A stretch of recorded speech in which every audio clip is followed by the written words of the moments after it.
ককায়েকৰ দাৰখাপত গুৰুতৰভাৱে আহত ভায়েক ৰংৰঙীয়া বেজ পথাৰত সংঘটিত হৈছে এই ঘটনা শনিবাৰে সামান্য এটা কথাক লৈ সাগৰ মুণ্ডাৰীক দাৰে কুপিয়াই বলিয়া মুণ্ডাৰীয়ে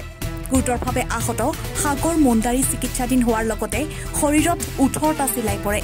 ইতিমধ্যে ঘটনা সংক্ৰান্তত মৰাণ আৰক্ষীয়ে বলিয়া মুণ্ডাৰীক গ্ৰেপ্তাৰ কৰি জেললৈ প্ৰেৰণ কৰিছে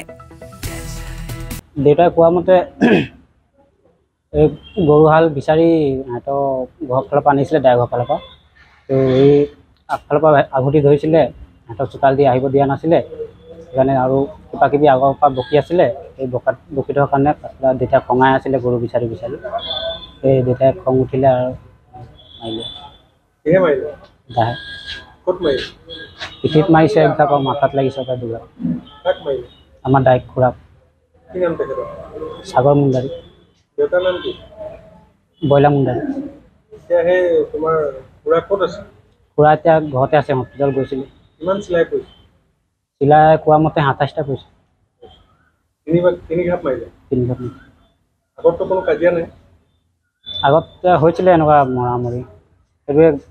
বকি থাকে আকৌ সদায়